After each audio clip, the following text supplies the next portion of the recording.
Hey guys, welcome. In this video we want to talk about Brood's Spin Webs ability. Spin Webs is a spell that allows Brood to gain free pathing over terrains. So you can walk onto high grounds and you can run past trees. You also gain bonus movement speed, level 1 it's 18% and at max it's 54%. And you gain health regen, which is free health regen level 1 and 9 at max level. Spin webs have a maximum number of webs that you are allowed to place. Like level 1, this is 3 webs, and this also has a charge counter. Like you have charges. This is like a cooldown for each individual web. So for example, right now I'm allowed to place 3 webs. And you can see every time I place a new web, this counter decreases by 1. And it recharges with 40 seconds. The recharge time is also affected by talents such as the cooldown reduction talent or items that affect cooldown reduction. How do we actually want to place the webs? If you have one web over here, this is like the end of the web. You don't want to place the next web like this. I see so many players doing this and then they have one web here and the second web over here and they just overlap in all this area. This is horrible. Please don't ever do that. You want to place your webs right on the edge of the other web. Like this. Like this web just ends here and this web is like this. And then you still have your webs connected, but you don't overlap them, right? And if you're overlapping like 3 or 4 webs, this is basically the one whole web that you just lose just by overlapping them. So please try evade overlapping as much as you can. Another thing is, if you have your max webs placed, for example like this, I have 3 webs placed and I am only allowed to place 3 webs. If I place the next one, the 4th one, the first one that I created gets destroyed. So if I place one more, this one will get destroyed. And if I place one more, this one here will get destroyed. Okay, so what you can do is you can manually select the webs. So the next one that should be removed when I place a new one is this, because that's the first one I placed out of the last remaining 3. But if I hover over here, like I create the box over this web, I can manually destroy the spin web. And then I can replace a new one without this one getting destroyed. And this is pretty handy. You just try to, like every time you have max web charges used already and you want to create a new web, you should try to just manually destroy the web that is the farthest away from you on the map. For example, if you're playing here and you have this whole area covered, you want to remove the web that's over here, just because this is the farthest away from where you are playing right now. Yes. And then after you have destroyed the web, manually you place the new one. And that is how you should do it all the time. Otherwise there will just be like a random web that you might need that gets destroyed and this can get you killed or something. Or you just have to use more web charges to replace the ones that got removed. So try to evade this. Another thing is, most people don't know this, but you can actually use the webs globally as long as they are close to another web. For example, like I'm standing here and I can cast one web over here just because it's close to this and this web, right? Like same for here. There's also this item called Aghanim's Scepter, which enhances Brood's webs. As you can see right now, I bought Aghanims, and I have 18 web charges total, and I can also place 18 webs on the map, which will allow me to cover like half the map.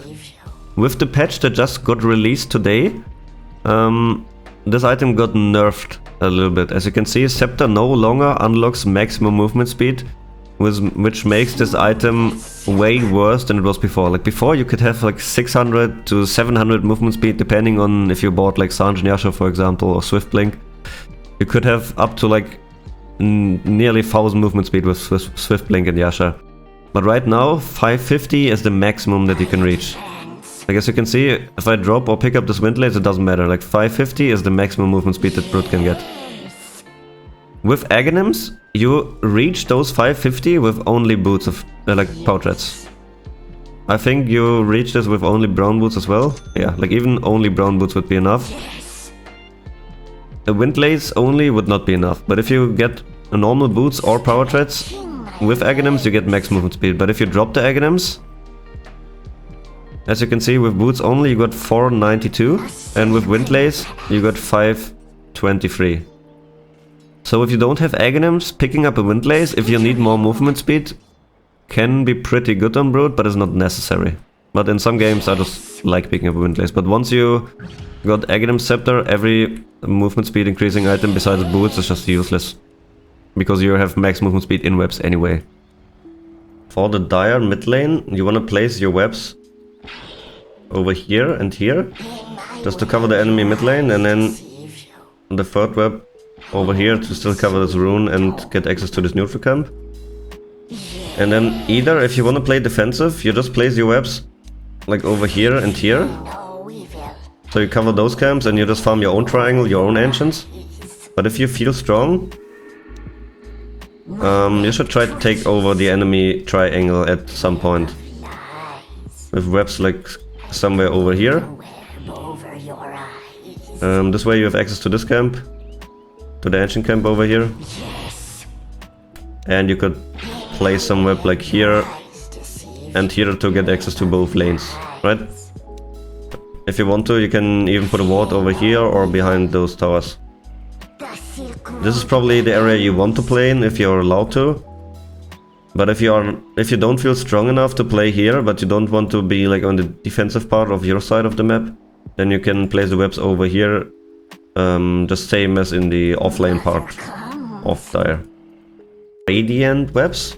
You want to place the first web over here, the second web over here, and the third web over here. This way you can cover this full tree area here, just to juke for enemies that are ganking you. Then you can cover the rune and you cover this camp here, that you can farm later if you want to. Right, and obviously you just cover the full mid lane with both those webs.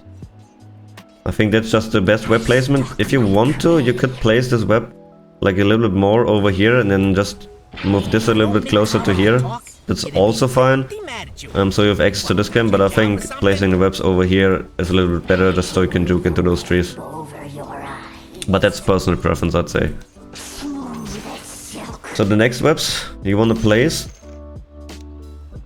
are over here, so you get access to this high ground. Like you can put wards here and scout for wards here with sentries. You cover the rest of the mid lane here, obviously after you've taken this tower, and then you place one web over here, one here, and one here. This will allow you to get access to the whole triangle, right? Like this covers the whole triangle of the enemy. You can place wards like either over here on this high ground or on the low grounds here and here behind those towers, and you just see this whole area of the map. If you want, you can place one web over here, and this will just gain you access, allow you to gain access to both lanes, like this lane. If you want to, you can even place one behind the tower to play more aggressive, and you can just get this tower pretty easy. You can get this tower pretty easy. You can play around both tier 2 towers really easy. If there are 5 enemies showing, you can just run here and get this tower, for example. And you just take over this part of the map. You farm the ancients, you farm those camps, these neutral camps. Yes, indeed. For the Dire offlane, the main way you want to place the webs is over here. So this way you cover the lane completely. And the third web over here. This way you have access to both of those camps if the enemies are prolling. And if the enemies are constantly pushing into your tower, you just remove this web and you put it over here. That's how I do it in most of the time. Because most games you're either like pushing most waves into the enemies if you're strong, or the enemies push most waves into you if you're weak, right? There's also this more defensive web setup that you could use if you want to. And this is like you place all the webs on this side. And you just barely cover the lane with the webs. And this way you can run over like over the river here in those trees. And you just have access to all the webs over to all the trees here. But this is only the web placement you want if you feel really weak and you only want to stay in the lane leeching experience. Otherwise, just go for the web placement like over here, which covers those 2 camps and the lane. I think this is just way better in most games. And after the next webs, you want to put them like over here to be able to cut the wave here, and then the next web should be somewhere over here to cover this. Then 1 web here and here. This way you cover this camp, those camps. You have access to this high ground here. You can play the complete lane over here. If you place 1 more web, you can even dive here into this area. You can attack the tower later once this is gone, obviously. Then you probably won't need those webs here anymore, because you're just cutting the creeps here anyway. And then you can place some more aggressive webs, like for example over here and here. That's how I like to place them in most games. This way you gain access to this hill. You can place wards here and check for wards. If you place sentries on the low ground, you can just run up here and check for wards, and you get access to this camp. This way it's really easy to get to the mid lane.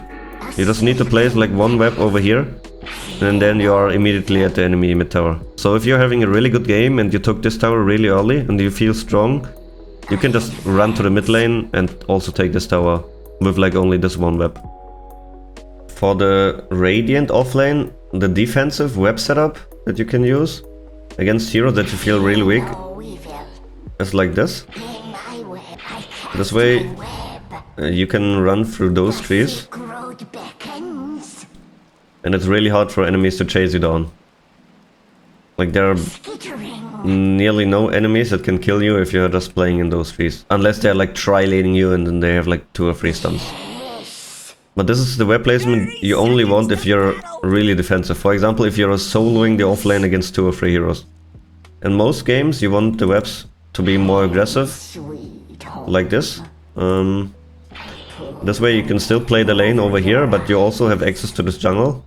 Especially if you place the next web over here, you can farm this jungle camp. And it's really hard for enemy supports to play aggressive on you. Because you can just chase them down, right? Like every time they come here, you can just run at them and kill them. The next webs, you want to place them over here, so you cover this camp and cover the lane over here. And then basically you just do the same with the next 2 webs. Like you place them like this, so you have access to the lane. And the next webs you place them over here. So you cover this camp, you cover this camp, and you can place 1 web like right over here, 1 here and 1 here, for example. This will just cover the whole jungle. I mean, this one is probably a little bit misplaced. I think it would be better if I place it here. Otherwise they would just overlap too much. But yeah, like this way you have access to all the camps here. You probably don't need this web later on. And you can place 1 web here, for example, and you can have access to this mid tower. This is basically just mirrored as in the dire section. So this way you can farm the whole top lane, you can farm the mid lane here, you can pressure this tower, and you just take over this area of the map.